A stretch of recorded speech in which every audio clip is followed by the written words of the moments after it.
Secret love. When I was 17, I had a secret love. My family was poor. In order to buy him a birthday present, I saved money for a whole year. On the day my mother had an accident, I left school early. Just then I heard him say to his friend with a laugh, "This thing? Even the third prize item in a restaurant is better than it." His friend laughed out loud and said, "I know Ryan doesn't like it. If so, give it to me. I can sell it and use the money to surf the internet a few times. If you want it, then it's yours." Ryan threw it to him in disgust, and his line of sight happened to meet mine. Later, at a class reunion, I heard that Ryan had been looking for me for 8 years. When Ryan and I made eye contact, his expression froze slightly. The male classmate holding the watch scratched his head awkwardly, and then said, "Well, should I give it back to you?" I looked at the watch in his hand, which was so battered that it was obvious it hadn't been well cared for. This watch wasn't very expensive, about 1,000 yuan, but it took me nearly a year to save up for it. I saved every yuan from my meal money. My eyes fell on Ryan's hand. He was wearing a watch today. I couldn't recognize the brand, but I was sure that the watch on his hand was much better than the one I gave him. I silently took the watch from Ryan's friend and looked at Ryan and said slowly, "I'm sorry. I'll deal with it myself." Ryan lowered his eyes, pursed his lips and remained silent. I rubbed the watch in my hand embarrassingly and turned around to leave. When I passed the first trash can at the school gate, I made up my mind and threw the watch directly into the trash can. I turned my head and looked at him. He casually lifted his eyelids, with a smile on his lips and full of mockery in his eyes. I was stunned and lowered my eyes. It was so embarrassing. My secret love. At that time, I didn't know that this look for Ryan had almost become my nightmare. When I got home, my father was sitting at the door, with a cheap cigarette in his mouth and a worried look on his face. My mother was not there. He handed me a report, which said that my mother had breast cancer. My father took a deep drag on his cigarette and said, "Treating breast cancer costs hundreds of thousands of yuan. I've discussed with your mother. We won't treat it. Your mother said she wanted to eat the braised pork ribs I cooked. Go and buy some, and then I'll go and pick your mother up later." I didn't believe it. I flipped through the report over and over again, and said in a trembling voice, "Has it been diagnosed? There are a lot of misdiagnoses of this kind. Tomorrow I'll take my mother to see another doctor. This must be a misdiagnosis." I looked at my father stubbornly. My father's eyes were red. He just looked at me like that and didn't say a word. At that moment, my tears flowed down uncontrollably. Finally, I cried and said, "I'll stop studying and treat my mother." My father lowered his head. I knew that my father was no less sad than I was. My father's right leg was disabled. At that time, only my mother was willing to be with him, not loathe him, and always encouraged him. Although our family was poor, my father and mother loved each other very much. In junior high school, all the classmates in the class began to have their own beliefs. I asked my father, "Dad, what's your belief?" My father didn't understand what belief was. I roughly explained it to him. He scratched his head embarrassedly and said, "My belief is your mother." Later, I also had my own belief. I wanted to grow up, earn money and take my father and mother to see the world. Now my father's belief has collapsed. So has mine.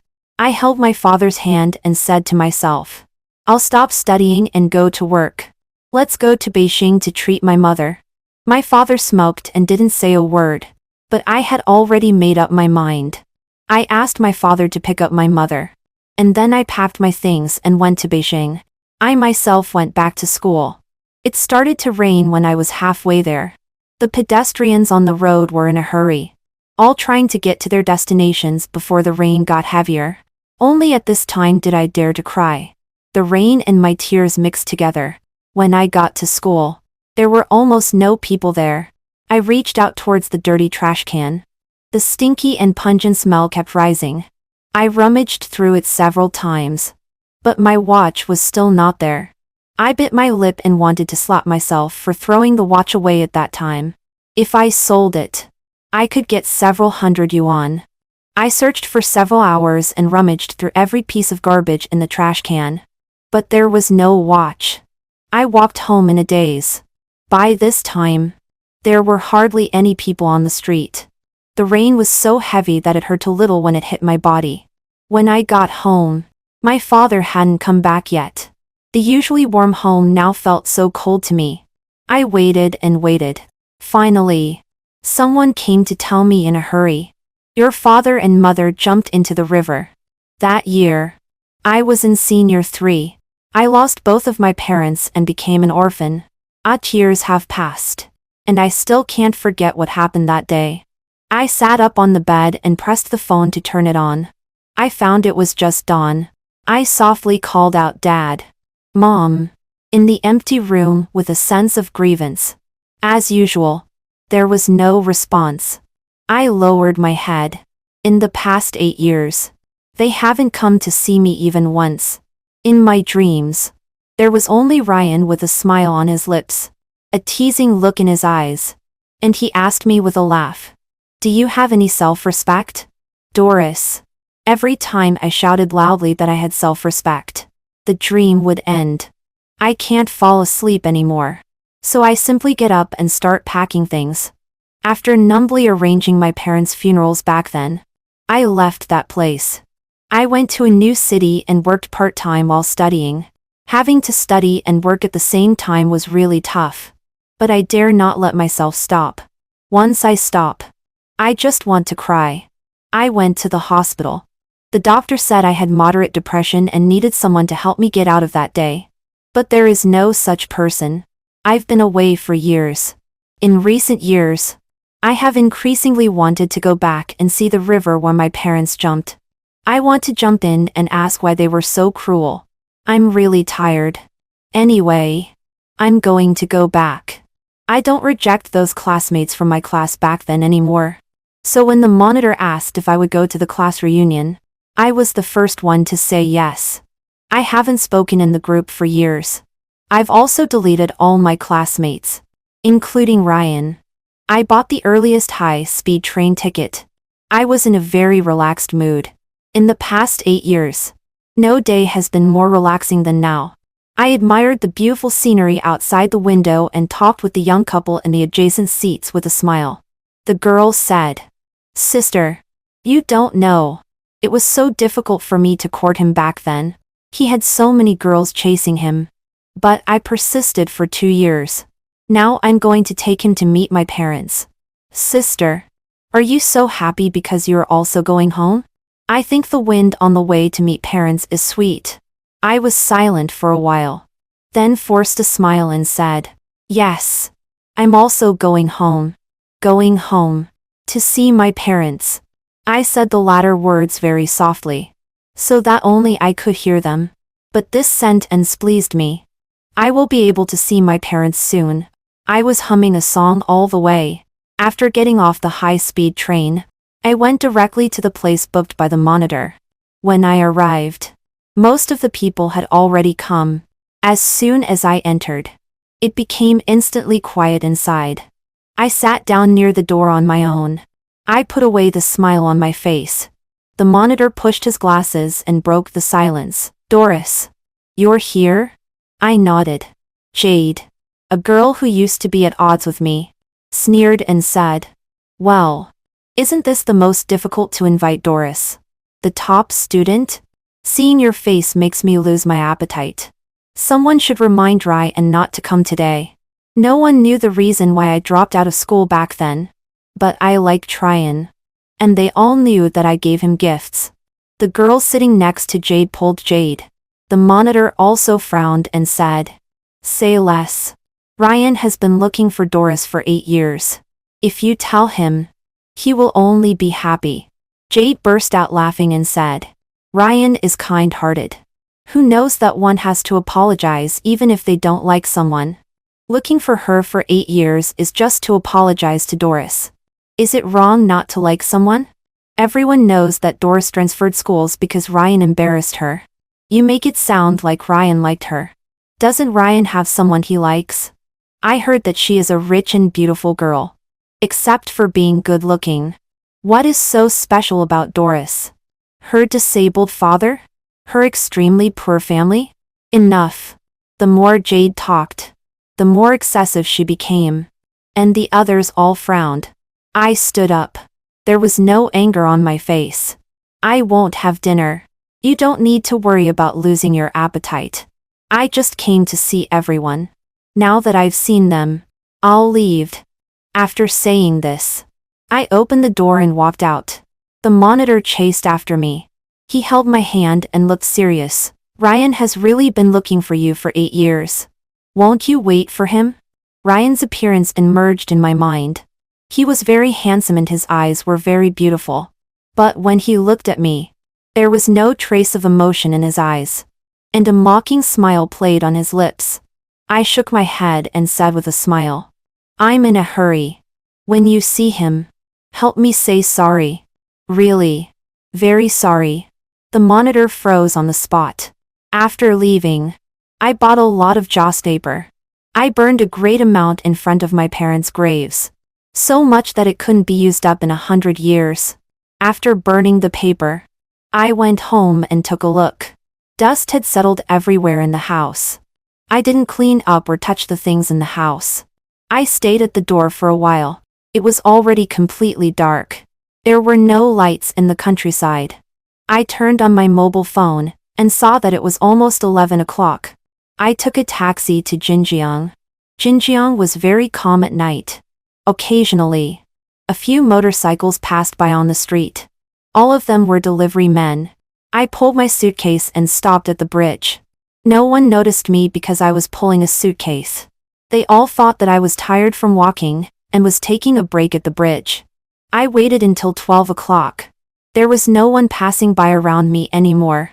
I wrote a note on my suitcase and resolutely climbed over the railing and jumped down.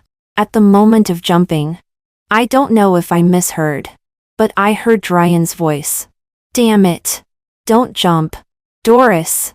When I lost consciousness, I seemed to see Ryan again, wearing his high school uniform, leaning against the railing in the corridor, his coat loosely draped over his body, a lollipop in his mouth, his eyebrows slightly raised and his eyes full of amusement as he said, Well, isn't this the study committee member?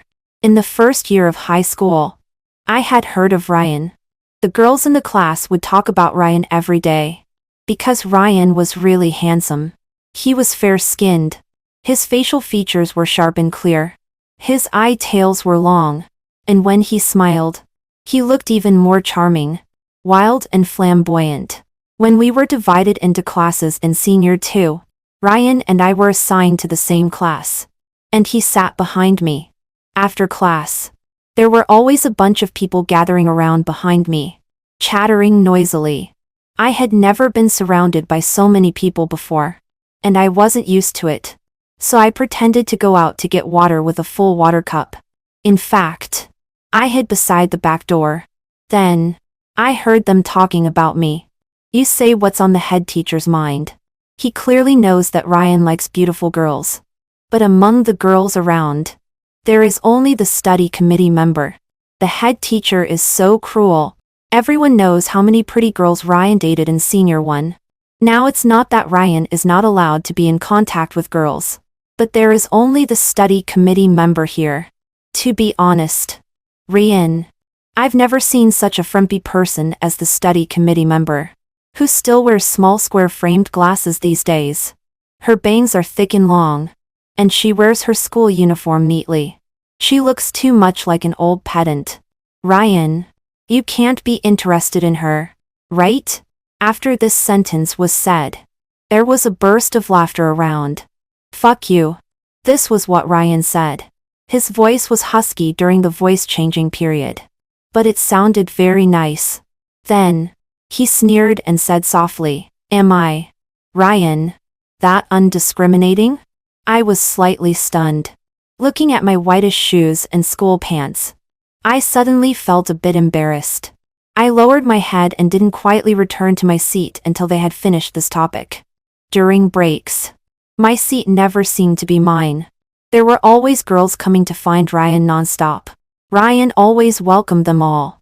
Later, the school added an extra swimming class, and the swimsuits were ordered as a set. Before the end of the class, the teacher instructed me, "The study committee member will collect this money." Jade chuckled softly and raised her hand to ask, "Teacher, everyone knows that Dora's family is poor. Isn't it inappropriate to let Doris collect this money?" I clenched my hands a little tightly. Jade and I didn't get along well since senior one. Unexpectedly, we were in the same class again after the class division in senior two. To be honest, Jade and I didn't have any big feud before. It's just that Jade didn't like the sight of me adhering to the principle of the less trouble the better. I was just about to tell the teacher that it was okay not to let me do it. At this time, a pair of beautiful hands with distinct knuckles suddenly stretched out in front of me. "Here, study committee member." I looked up in sore eye and looking down at me. His eyes were extremely beautiful, and I was stunned for a moment. Maybe I was stunned for too long. The person beside Ryan nudged him and said with a flirtatious laugh, "Well, he has charmed another one." Hearing this, I came to my senses.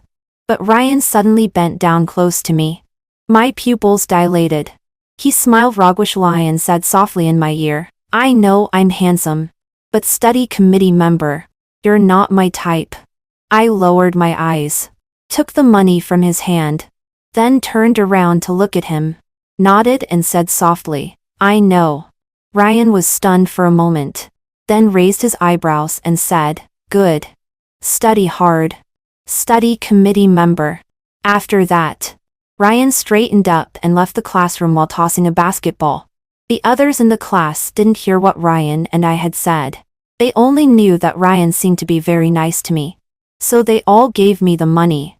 Jade reluctantly gave me the money, and also warned me, "Stay away from Ryan. Look at your family conditions. You're like a toad dreaming of eating swan meat." I ignored her, silently collected all the money, and then took out my living expenses to pay for the swimsuit. After counting and making sure there was enough money, I immediately gave it to the teacher. As soon as school was over at noon, by the time I had paid the money, they had almost finished eating. I took out a steamed bun from my bag and started eating it in the empty classroom. My mind was full of thoughts about how to find a part-time job to earn living expenses. If I asked my parents for this money, they would surely give it to me. But I didn't want to. When I was halfway through eating, Ryan came in. He was a little surprised to see me. I just took one look and then lowered my eyes and continued to eat the steamed bun silently. Ryan walked straight to his seat. Suddenly, he poked me. His voice was husky. "Are you done eating? Study committee member?" I stuffed the remaining 2 bites of the steamed bun into my mouth, turned my head and nodded silently. He turned sideways and lifted up his school uniform. There was a large abrasion on his waist that was still oozing blood. He tilted his head and smiled at me. "Help me put some medicine on it." "Okay?" I quickly chewed the steamed bun in my mouth and nodded softly. "Okay." I walked to his side and squatted down, looking through my pocket for the medicine for the waist. I frowned and asked, "Why didn't you buy Yodo PHR? Alcohol will be very painful." Ryan chuckled softly. A real man is never afraid of pain. As soon as Ryan finished speaking, I dipped a cotton ball in alcohol and wiped his wound. Hiss! I looked up at Ryan and asked rhetorically, "A real man?" Ryan looked down at me, stunned for a moment, and then smiled and said, "Study committee member. Your eyelashes are really long." His tone was extremely frivolous. I knew very well that Ryan just said it casually. I lowered my eyes, but the movement of my hands became heavier. Ryan didn't make a sound, but his abdominal muscles were very tense, which was enough to show that Ryan was in great pain. Unable to bear it any longer, Ryan said through gritted teeth, "It really hurts. Be a bit lighter." I paused my movement and subconsciously blew gently on the wound. After blowing, I was stunned, and Ryan was also stunned. Then neither of us said anything more. After applying the medicine to Ryan, My relationship with him was still like that of strangers. After class, I could even see him sending other girls back to the dormitory. There is a very big tree in front of our dormitory. Ryan and that girl were standing under the big tree. That girl was very good looking. She was a senior in Senior 3. She stood on tiptoe and pouted at Ryan. When Ryan bent down, he suddenly glanced at me. I quickly turned my head away. Ryan shifted his gaze. He just bent down to pinch the girl's face and left with a smile. I don't know why, but I always pay more attention to Ryan. Lying on the dormitory bed, I thought about it and finally came to the conclusion I like his face. Just looking at it is also good. Later, when I ran into Ryan walking with other girls, I would quickly walk to a place where I couldn't see Ryan, or walk far behind with my head down. I think this way I won't offend Ryan. When Ryan was injured again, he came to me with medicine. This time it was his arm. He propped one hand on the desk, raised his injured arm at me and blinked, saying, "Study committee member." As soon as I picked up my bag, I found that the senior girl from Senior 3 had come. I suddenly sat up from my seat and my hat hit Ryan's chin. His study committee member. If you want me to die, you don't need to hit me with your head. What if I become stupid? As he said this, he reached out his hand towards my head. I dodged backwards to avoid Ryan's hand. Seeing that the figure of the senior girl was getting closer and closer, I hurriedly bowed to Ryan and then ran away. Ryan stayed where he was, with an expression that was somewhat difficult to understand. The swimsuit arrived.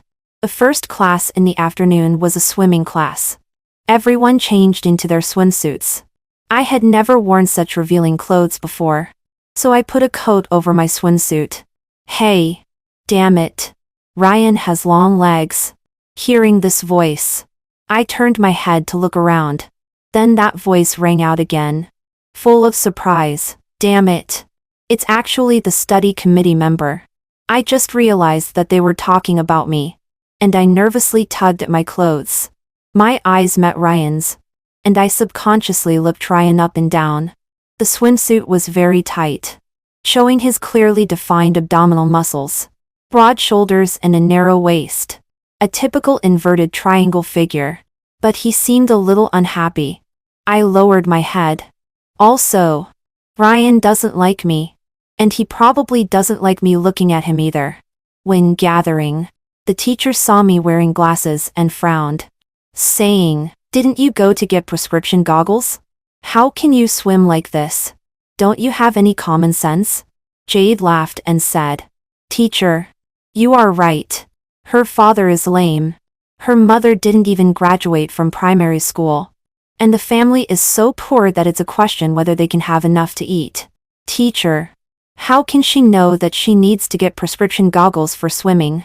Jade seemed to be explaining for me, but actually made my family's situation clear. The teacher looked surprised, then was silent for a while and said dryly, "If your myopia is not too severe, you can take off your glasses." Jade raised her hand again. "Teacher, she is a top student and reads books every day. How can her myopia not be severe?" At this time, Ryan impatiently clicked his tongue and said, "Are you the only one with a mouth? Are you so noisy?" Jade's face turned red with embarrassment, but she didn't dare to refute, just silenced and lowered her head. The teacher didn't mention this matter anymore. I took off my glasses only when I got into the water. Because of my high myopia, I was alone by the side, afraid of bumping into someone. As much as I didn't want to, I still bumped into someone during practice. Because I didn't wear glasses, I couldn't open my eyes in the water.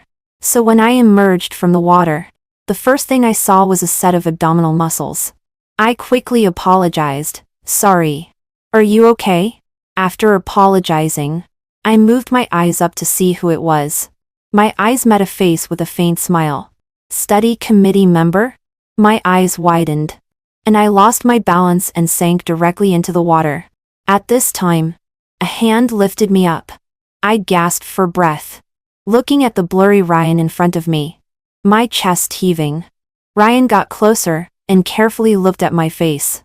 Then said with a smile, "Study committee member. Do you have some strange aesthetic quirks?" "What do you mean?" "It means..." Ryan bent down and whispered in my ear, "I take back what I said about you not being my type." I was stunned, and my ears quickly turned red until my whole face was burning uncomfortably. Breaking free from his hand, I swam clumsily to the shore, put on my reassuring glasses, and then let out a long sigh. Looking around, there was no sign of Ryan in the swimming pool. The blush on my face gradually faded, and my heartbeat returned to normal. "Don't believe it. Rion was just teasing you." I was warning the me at that time, but she couldn't hear me. And I woke up. I looked around the room. It was very simple, with only a computer desk, an esports chair and a computer. My clothes had been changed. Didn't die after all. I forced out a bitter smile, and walked out of the room dizzily. I found a girl leaning on the sofa watching TV. When she was happy, she casually picked up an apple on the table and started to eat it. It seemed that this should be her home. Maybe she saved me. I was just about to thank her. She frowned and stood up. Her expression suddenly became unpleasant. And she asked me reproachfully, "Who are you? Why are you in Ryan's house?" I was stunned. What did she say? She said this was Ryan's home? Seeing my stunned look, she walked up to me with her arms folded. "Hey, I'm asking you a question. Why are you in Ryan's house and still sleeping in his room?" The girl's face looked very unpleasant, and there was a possessive look in her eyes. I lowered my eyes and said, "I don't know him. He saved me." "You are his girlfriend, right? Thank him for me." "I'll leave right away." "Yes. You should leave quickly." I walked towards the suitcase in the corner. When I was going out, I accidentally bumped into someone. It was very hard, and my head hurt a great deal from the impact. I covered my forehead and looked up to apologize. After seeing Ryan's face clearly, my pupils dilated, and I involuntarily took 2 steps back. Ryan hadn't changed much. The only change was that he had lost his boyish air and become more mature and charming. He was carrying groceries in his hand. His eyes shifted to my hand pulling the suitcase, and he sneered, "What? Are you going to jump into the river again?" I looked at Ryan. This time, I didn't avoid his gaze and said softly, "Ryan, am I in your way?" Hearing this, Ryan's expression was stunned for a moment. Coming to his senses, he asked, "Doris, do you want to have dinner?" I shook my head. "No, I'm in a hurry." Ryan lowered his eyes and clenched the hand holding the groceries. "Can you stop trying to die?" I looked up at Ryan seriously and said, "You shouldn't have saved me. I just also want to have a home." Ryan's eyes lit up. And then I said, "A home with my parents. Although my father is lame and my mother is ill, the family that you would never want to have is the one I miss day and night." Ryan was silent. I walked outside. Ryan grabbed my arm and said, "Doris, I'm getting married." I paused inside softly. "Really? Then congratulations. Will you come to my wedding?" Ryan turned to look at me. His eyes were as bewitching as before. "Is it only with me that your wedding will be perfect?" I asked rhetorically. Ryan looked at me for a long time, and his thin lips slightly parted and he uttered one word, "Yes." I gave him a smile and said in a light tone, "Then I'll come. I don't want to leave you with any regrets." "When?" "In 1 month." "Okay." I promised Ryan and rented a house here for 1 month. In high school, I thought Ryan liked me too. So I saved up money for a long time to buy him a watch. But as it turned out, it was just my one-sided love. It was an embarrassing unrequited love. Now Ryan was getting married, and I would personally draw a full stop to my youthful unrequited love in my life. In the middle of the night the next day, Ryan knocked on my door. When I opened it, a strong smell of alcohol hit me. It was raining, and he was soaked through. Ryan pulled me into his arms all of a sudden, and his head was buried in my neck. Immediately, I felt a large area of my neck getting wet.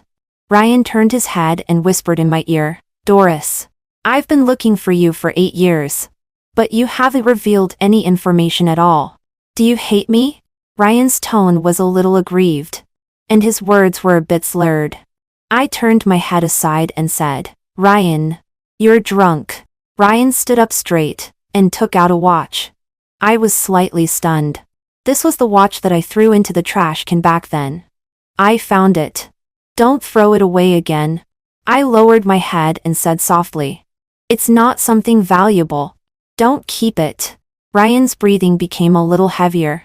Suddenly, he pinched my chin and forced me to look up.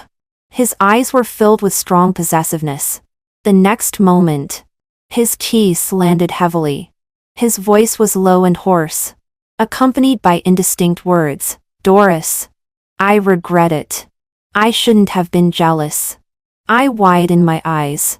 Just as I was about to step back, Ryan tightened his arm around my waist, firmly holding me so that I couldn't step back until I was pressed against him. Ryan's tongue pried open my teeth and probed in forcefully. His hands imprisoned me, leaving me no room to retreat at all. Little by little, he made me filled with the smell of alcohol. Scalding and burning, a kiss that I had thought about for a long time in high school came true at this moment. I looked at Ryan expressionlessly, and then suddenly smiled and said, "Ryan, sleep with me. How can one only take without giving? In high school, you teased me like watching a performing monkey. Monkeys get tired too. They need some rewards to keep performing. What do you think, Ryan?" Ryan frowned and reached out to brush the broken hair beside my cheek and said softly, "Doris, you're sick. Come with me to see a doctor tomorrow. Okay?" Ryan's tone was extremely gentle. I tilted my head and saw the girl behind Ryan. It was raining, and she just stood quietly behind Ryan. At that time, I thought she was a little strange, but now I remembered. She and Ryan were from the same world. They grew up together. However, she doesn't know me and is unaware of all the girls related to Ryan. Since the swimming class, Ryan has been like a switch has been flipped, always fond of teasing me. When doing exercises, Ryan leaned against the window and snatched the exercise book from my hand, then taunted, "Study committee member. Still studying?" I stammered, "The exam is coming." The person beside us said with a laugh, "Ryan, why do you keep easing the study committee member? Look, you've made her so nervous." Ryan raised his eyebrows and leaned closer to look at my face as he said, "Let me have a look." I kept my head down all the time. When playing basketball, Ryan refused the water offered by other girls and said with a smile, "Sorry. Our class study committee member has brought me water." I hadn't brought him any water at all. After hearing that, I ran to buy water for him. Later, during the sports meeting, Ryan brought a girl with him. During that time, Ryan didn't even give me a glance. I saw him coaxing that girl, "Little miss, where can I find an umbrella for you? Isn't it okay to be in the sun for a while?" That girl was fair-skinned and very beautiful. I silently handed over my umbrella. That girl didn't even look at me and said, "It's so ugly. I won't use it. Whoever wants to use it can use it." Ryan threw the umbrella back to me and said, "Fine. Fine. If you don't use it, you don't use it. I won't play basketball anymore. Okay? Miss, you won't be exposed to the sun either." This was the first time I saw Ryan uncoaxing someone else. "Doris," Ryan called me. I came back to my senses and nodded distantly at him. "I will go to see the doctor. Before your wedding. I promise I will be healthy. Ryan, don't worry. I won't ruin your wedding. Please be at ease and leave." Ryan was originally at the door. I just closed the door and separated Ryan and that girl. Ryan knocked on the door and shouted, "Doris. Doris." Then I heard the girl's voice, but couldn't make it out clearly. But Ryan didn't knock on the door again. I took a few pills and lay on the bed. Suddenly, I dreamed of my parents. During the summer vacation of sophomore year in high school, my family was harvesting millet. Jade, in order to embarrass me, called on most of the classmates in the class to help me harvest the millet. My father and mother took out the best food to entertain them. My parents didn't see the disgusted look in their eyes. But I did. Ryan was the first to speak. "Uncle, this fish is delicious. Is it wild?" My father nodded with a smile. "Yes. There are a lot in the river. There are still a few in my tank. You can take them back to eat." Ryan ate happily, and then went to help harvest the millet after eating. He didn't know how to do it. So I taught him. He pinched my face with a smile and said, "Doris, you know so much." After that, he silently started working. The others couldn't keep it up after working for a while and began to play something else. Seeing this, I ran to the grocery store and bought a big bag of popsicles. I took them back and distributed them to eat. Jade folded her arms. "We are working for you. At least you should treat us to something better. Are you really not ashamed to take out such cheap popsicles?" I said at once. "These are thirst quenching." Throughout the process, only Ryan did the most work. My father praised him directly. The others left one after another, and only Ryan worked until it was dark. When it was dark, the road was hard to walk. My father said, "Young man, stay for one night before you leave. I'll let Doris make a bed for you." My room was on the second floor. Ryan made a bed on the balcony on the second floor. The house was not soundproof, and I could hear Ryan tossing and turning and unable to fall asleep. So I lit a mosquito repellent incense and took it over. As soon as I walked up to him, he opened his eyes and said with a smile, "What? Does the study committee member want to do something to me while I'm asleep?" I put down the mosquito repellent incense, crouched down and asked softly, "Are you in pain?" Ryan was pampered. When had he ever done farm work? Even if he didn't say it, I knew he must be in pain. I couldn't see Ryan's expression clearly in the dark. He was silent for a while and said in a hoarse voice, "Yes. It hurts." I put my hand on his arm. "I'll rub it for you.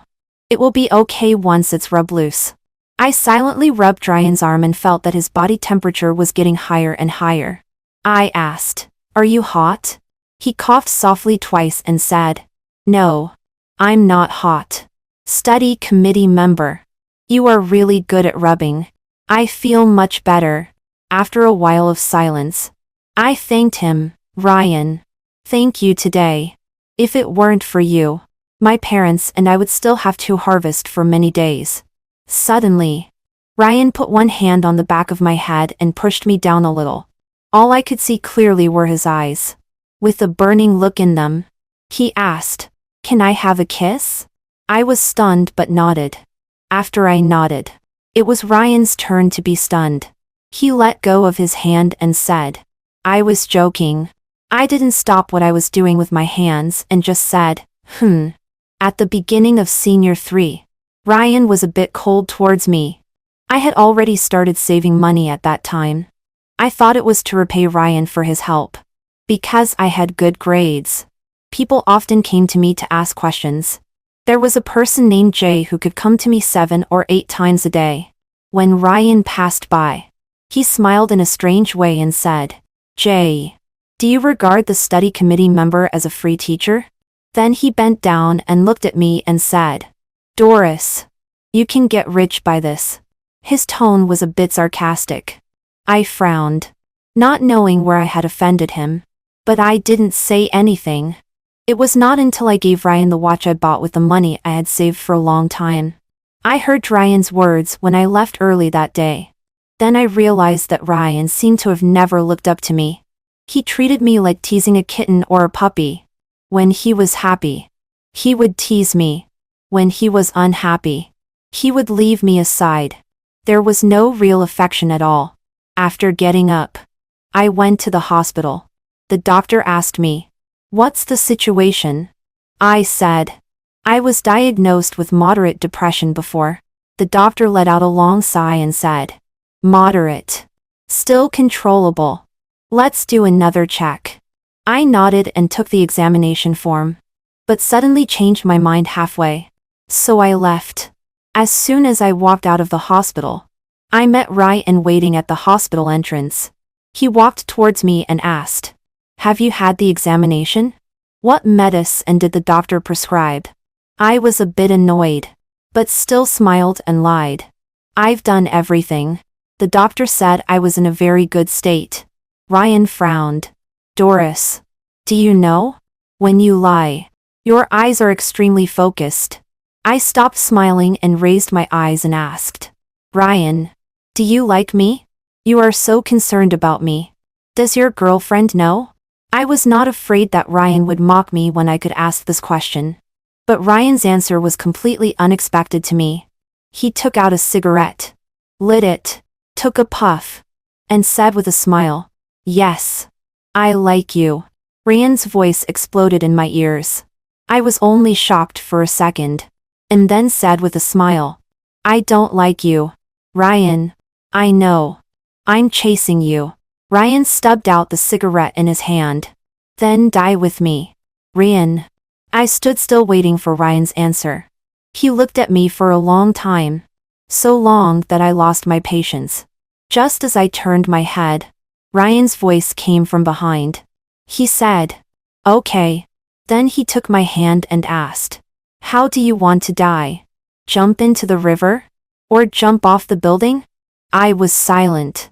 "You are still going to get married, Ryan." But Ryan seemed to be determined. He sneered. "Getting married was originally a trick to keep you. Why should I get married? And who should I marry? What about that girl?" "Do you mean Snow?" Ryan asked. I nodded. "So that girl's name was Snow." Ryan rubbed his forehead. "She is my brother's girlfriend. It's not good for me to snatch her, right?" "That girl was Ryan's brother's girlfriend? But you clearly showed some feelings for her." Before I could finish my words, Ryan just smiled. "How could it be okay? My brother would really beat me up. Since we've talked about this, we might as well finish it all. Last night she came to me just to persuade me. And back then, I said those things because I was jealous. The gift you gave, it was very nice." I was a bit dazed. As if I saw Ian in high school smiling and saying to me, "Study committee member, this watch is very nice." After we had this talk, the barrier in my heart should have been broken, but I still felt very depressed. I pushed Ryan away and said seriously, "But the present Doris is not the Doris in the past. Go away." Ryan didn't leave but just followed me closely. I was a bit impatient. "You will delay me from finding a boyfriend like this." I just wanted Ryan not to be around me. As for the boyfriend, it was still an non-existent thing. But Ryan still shamelessly followed me around. "Doris, isn't it good for me and him to serve you together?" My face turned a bit red. And then I sneered. "Do you still have abdominal muscles? What do you use to compete with others? Rely on your thick skin?" Ryan lifted his clothes, grabbed my hand and made me touch his abdomen firmly, sliding up and down, and said in a hoarse voice, "Are they there?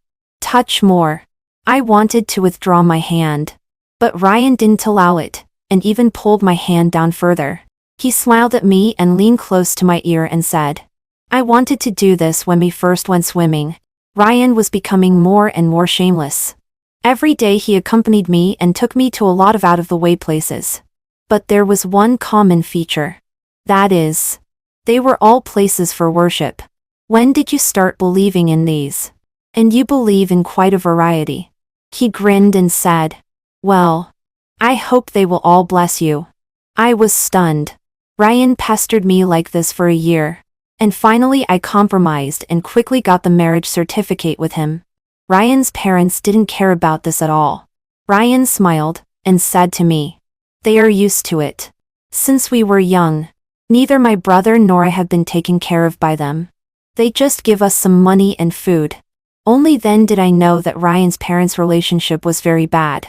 Ryan's father had a mistress outside, and his mother also had her own lover. The marriage between the two is only in name. If it weren't for the company, they would have divorced long ago. Fortunately, Ryan still has his brother. Later, I happily stayed with Ryan every day. I laughed a great deal, but I knew that I was not actually cured. I secretly went for an examination once. The doctor said it was severe depression, and it had been going on for some time. I had serious somatization reactions. But I hid all of this from Ryan, until I unconsciously swallowed a large number of sleeping pills. When I woke up, Ryan was sitting beside my bed with red-rimmed eyes. He rubbed my hand and said, "Doris, you are not allowed to die." When Ryan went out to buy food for me, Snow came. She clenched her fists as she looked at me and said with a light snort, "Doris, do you know that Ryan's brother passed away in his senior year of high school? Even if you pity Ryan, don't die, okay?" "He never told me," I said softly. Snow turned her head away. "He doesn't want you to pity him for your sake. He wants to cure you. But who will cure him? He is always so silly." At this moment, there was love in Snow's eyes. Snow had fallen in love with Ryan. I looked at her and said, "You will cure him, right?" Snow's expression darkened. Looking earnestly into my eyes, she said, "If I could, in these 8 years, there would have been no place for you long ago. He only regards me as his sister-in-law. Doris, he only wants you." After hearing Snow's words, I tried hard to receive treatment. At first, the results were not very obvious. Ryan knew it, but he didn't say anything. Late at night, after Ryan tested whether I was sound asleep, he kissed my forehead and said, "Doris, if it's too hard, just leave. I will be with you." I closed my eyes, and my eyelashes trembled wildly. Ryan hugged me and stroked my back over and over again to comfort me. That night, it seemed that Ryan and I both made up our minds. Since it was really so painful, let's die together. When everything was ready, suddenly I vomited violently. After going to the hospital for an examination, the report showed that I was pregnant. The fetus was already 4 weeks old. I was stunned, and so was Ryan. At this moment, the barrier in my heart seemed to break suddenly. I turned my head and we looked at each other and smiled. Holding hands, we went home in the sunset. Ryan excitedly touched my belly and then said, "Shall we go fishing and eat it, Doris?" I seemed to see my father talking with a smile and my mother listening gently. I nodded and said softly, "Yes. Yes. Yes. Yes. Yes. Yes."